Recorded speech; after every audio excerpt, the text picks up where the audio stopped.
चंद्रमोहिनी ने कहा, अब घोड़ों को तेज कर दो। करीब ही एक शिवाला है, अगर हम वहां तक पहुंच गए तो बारिश के तूफान से बच जाएंगे। अफसर, मेरा मुद्दा भी यही था।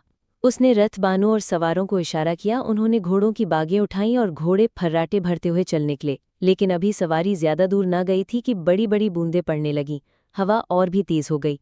दरख्तों की शाखों के टकराने और पत्तों के बजने से ऐसा शोर बुलंद हुआ जैसे तूफान आ गया हो। साथ ही बारिश जोर शोर से शुरू हो गई। सवारों ने घोड़ों को और तेज किया। सामने एक शिवाला नजर आया। ये सब दौड़कर शिवाला के आलीशान फाटक में जाकर खड़े हो गए। फाटक इतना वसीय था कि उसमें तीनों रथ और सारे सवार समा गए। शिवाला के पुजारियों ने जब सवारों को देखा तो उनमें से कई पुजारी दौड़कर उनके पास ये मालूम करने के लिए आए कि वो कौन है और कहाँ जा रहे हैं। जब उन्हें मालूम हुआ कि राजकुमारी गुरुजी से मिलने जा रही हैं, तो उन्होंने राजकुमारी से शिवाला के अंदर चलने और वहां आराम से बैठने की इल्तिजा की। राजकुमारी ने मान लिया। रथें बघाकर शिवाला के करीब लगा दी गईं और सब दासियां और सहेलियां उतरीं। चंद्रमोहिनी भी उतरी और शिवाला में चली गई। शिवाला की इमारत निहायत वसीय थी। एक कमरे में खादमाएं और दूसरे में चंद्रमोहिनी और उसकी सहेलियां आराम से बैठ गईं। कुछ देर के बाद शिवाला का पुजारी हाजिर हुआ। उसमें राजकुमारी और उसकी सहेलियों पर कुछ अजीब किस्म की निगाहें डालीं और राजकुमारी से खाने के लिए दरियाफ्त किया। चंद्रमोहिनी ने उसका शुक्रिया अदा करके खाना खाने से इनकार कर दिया। वो चला गया। एक सहेली ने कहा, मुझे तो इस पुजारी की आंखों से खौफ मालूम होता है। दूसरी बोली, इसकी सूरत भी तो हैबतनाक है। चंद्रमोहिनी, होगी। देखो कि जोर से बारिश हो रही है। बारिश मूसलाधार हो रही थी। हवा भी निहायत जोर से चल रही थी। गोया बारिश और हवा का तूफान आ गया था। देर तक बारिश होती रही। रफ्ता रफ्ता इसका जोर कम हुआ और जब बिल्कुल बारिश रुकी तो काफ़ी देर हो चुकी थी। अब अफसरों ने आकर इतला दी कि बारिश रुक गई है, अगर हुक्म हो तो रथें लाई जाएं। ऐन इस वक्त शिवाला का पुजारी आ गया। उसने कहा, राजकुमारी जी, बहुत थोड़ा दिन बाकी रह गया है। रास्ता दुश्वार गुजार जंगलों में से होकर गुजारता है। कई रोज से डाका जनी की खबरें आ रही हैं। इस वक्त सफ़र करना नामुनासिब है। चंद्रमोहिनी, नहीं, हमें जाना जरूरी है। रथें लाई जाएं। पुजारी ने फिर खास नज़रों से देखा और खामोशी से निकलकर चला गया।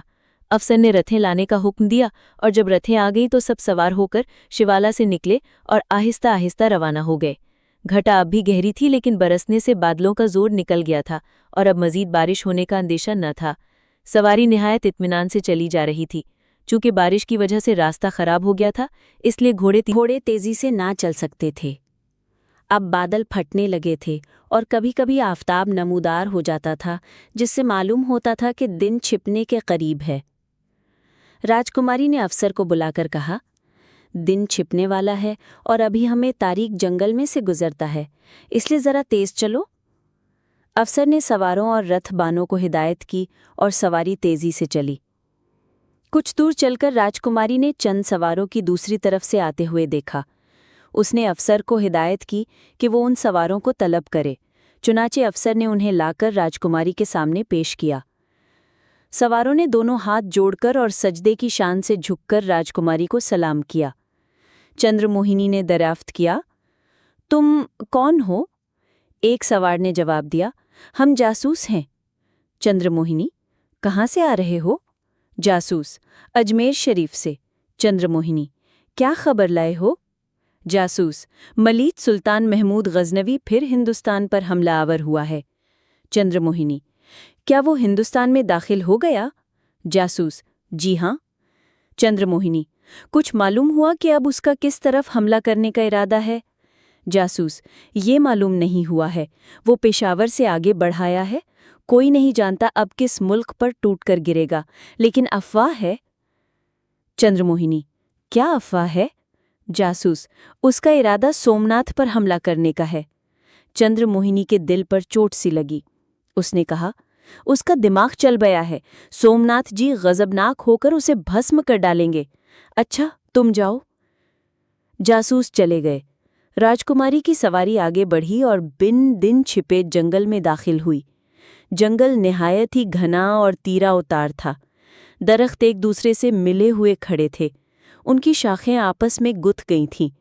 डालों पर डालें चढ़ गई थीं और पत्तों ने सायाबान सा तन दिया था। रात तो रात, दिन में भी यहाँ अंधेरा ही फैला रहता था। आफताब की शुआएं ज़मीन तक ना पहुंचने पाती थी, बल्कि दरख्तों की शाखों और पत्तों में ही उलझ कर रह जाती थी। एक तो रात हो गई थी, दूसरे जंगल तारीक था, इसलिए इस दर्जा अंधेरा फैला हुआ था कि आँख को हाथ नजर न आता था। गालिबन सवार मशलें तैयार करके लाए थे। उन्होंने मशलें रोशन करके हाथों में ली और आगे बढ़ना शुरू किया। चूंकि बारिश हो चुकी थी, इसलिए दरख्तों में से पानी छनकर हल्की हल्की बूंदों की तरह अब भी बरस रहा था।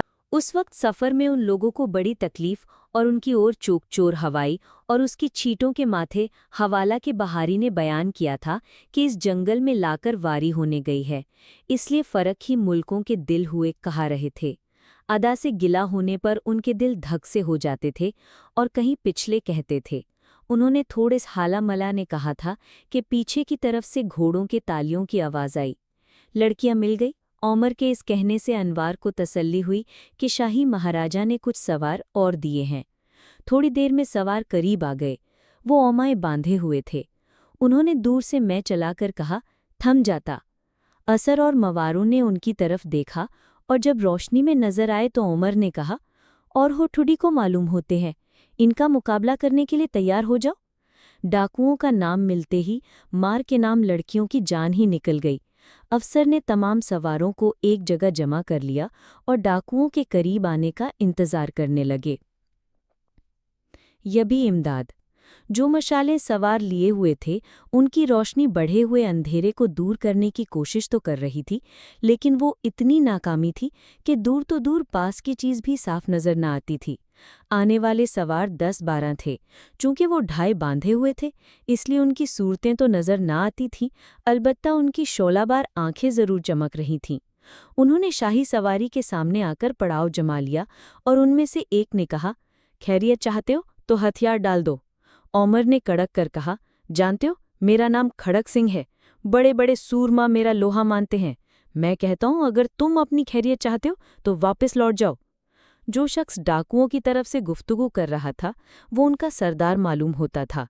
उसने गरज कर कहा, तुम खड़क सिंह हो? तो मैं बलपीर सिंह हूं। आज तक कोई सूरमा बहादुर मेरे सामने से जान बचाकर नहीं जा सका, लेकिन मैं फजूल खूनरेजी को पसंद नहीं करता। मैं राजकुमारी और उनकी सहेलियों को लेने आया हूं।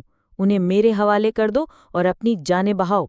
खड़क सिंह, मेरी जिंदगी में ये बात नामुमकिन है कि कोई राजकुमारी जी का बाल भी बीका कर सके, लेकिन मैं पूछता हूं, तुम राजकुमारी को कहाँ और किस लिए ले जाना चाहते हो? बलपीर सिंह, ये बात मैं नहीं बता सकता। खड़क सिंह, ना बताओ। कायर अर्थात बुज़दिल कभी सच नहीं बोला करते। बलपीर सिंह ने कड़क कर कहा, मैं कायर हूं? तुमने मेरा मान अर्थात तौहीन किया है। अब तलवार ही मेरा और तुम्हारा फैसला करेगी। ये कहते ही उसने और उसके तमाम साथियों ने तलवारें खींच लीं। राजकुमारी चंद्रमोहनी उनकी गुफ्तगू का एक एक लफ्ज सुन रही थी। उसने सोचा कि अगर शाही सवार मशालें लिए रहे तो अच्छी तरह से लड़ न सकेंगे, और अगर उन्होंने मशालें गिरा दी तो अंधेरा हो जाएगा। इसलिए उसने कनीज़ों को हुक्म दिया कि वो रथ से नीचे उतरकर मशालें लेकर खड़ी हो जाएं। खौफ व दहशत से कनीज़ों की रूह खुश्क हुई जा रही थी। वो रथ में सहमी हुई बैठी थीं, डरती थीं कि कहीं रथ से नीचे उतरते ही कत्ल न कर डाली जाए, लेकिन राजकुमारी से हुक्म की तामील करनी भी जरूरी थी। जबरन कबरन उतरीं और डरते डरते अपने सवारों के पास जाकर उनसे मशालें ले लें और एक तरफ खड़ी हो गईं। सवारों ने मशालें नेते ही ढालें संभाली और अब तमाम शाही सवारों ने बाएं हाथों में ढालें और दाहिनी हाथों में तलवारें ले लीं। डाकुओं ने बड़े जोर से राजकुमारी के मुहाफिजों पर हमला कर दिया। खड़क सिंह और उसके साथी भी पल पड़े। जंग शुरू हो गई। डाकू मुहाफिजों को खत्म करने की कोशिश में थे और मुहाफिज डाकुओं को मार डालने की तगोदो में लगे हुए थे। दोनों फर्रेक बहादुर थे और निहायत जानबाजी से लड़ रहे थे। अगरचे डाकू शाही सवारों से कुछ ज्यादा थे, लेकिन सवारों को अपनी कमी का मुतलक भी ख्याल न था। तलवारों की खटाखट से खामोश जंगल गूंज उठा था और कभी कभी खड़क सिंह और बलबीर सिंह की आवाजें भी आ जाती थी, जो एक दूसरे पर हमला करते वक्त कुछ कहते थे या अपने सवारों को ललकारते थे। चंद्रमोहनी ने इस वक्त रथ का पर्दा उलट दिया था और अपना चांद सा चेहरा निकाले झांक कर लड़ाई का मंजर देख रही थी। उसके चेहरे से किसी किस्म की घबराहट जाहिर न हो रही थी। उसकी सहेलियां भी झांक रही थी, लेकिन उनके चेहरों से फिक्र व तशवीश की अलामतें जाहिर हो रही थी। उनमें से एक ने कहा, राजकुमारी जी, ये मौका अच्छा है। इस वक्त दुश्मन लड़ाई में मशगूल हैं। आप रथबानों को हुक्म दे कि वो रथों को तेजी से हाँक कर ले जाएं। चंद्रमोहनी ने हकारत आमेज निगाहें अपनी बुज़दिल सहेली के चेहरे पर डालकर कहा, तुम मुझे बुज़दिलाना मशवरा दे रही हो? क्या एक राजकुमारी अपने सूरमाओं को लड़ता हुआ छोड़कर अपनी जान बचाने के लिए मैदाने जंग में से भाग जाए? एक राजपूत जिन्स की लड़की कभी ऐसा नहीं कर सकती। तुम भी तो राजपूतियां हो, उनकी औलाद जो सर देना और सर लेना जानते हैं। भाग चलने का ख्याल कैसे तुम्हारे दिल में आया? सहेली कुछ महजूब हो गई। उसने कहा, मैंने अपनी या दूसरी लड़कियों की जान बचाने के लिए ये मशवरा न दिया था, बल्कि हम सब में आपकी जान कीमती है। डाकू हमें पकड़कर ले जाएं या मार डालें, हमें इसकी मुतलक भी परवाह नहीं है।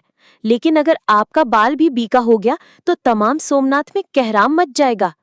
चंद्रमोहनी, मेरी फिक्र न करो। अगर ईश्वर न तरे हमारे सिपाही मारे गए या शिकस्त खाकर भाग गए तो फिर हमें लड़ाई के लिए तैयार हो जाना चाहिए। सब सहेलियों ने मुतहर होकर कहा, हमें लड़ाई के लिए तैयार हो जाना चाहिए? इन खूनख्वार दरिंदों से जो रहमो करम का नाम भी नहीं जानते? चंद्रमोहनी, हाँ, इन्हीं से। गिरफ्तार होकर डाकुओं की दासियां बनने से ये कहीं अच्छा है कि लड़कर मारी जाएं। एक सहेली ने घबराकर कहा, अरे देखिए, वो हमारे 2 सवार मारे गए।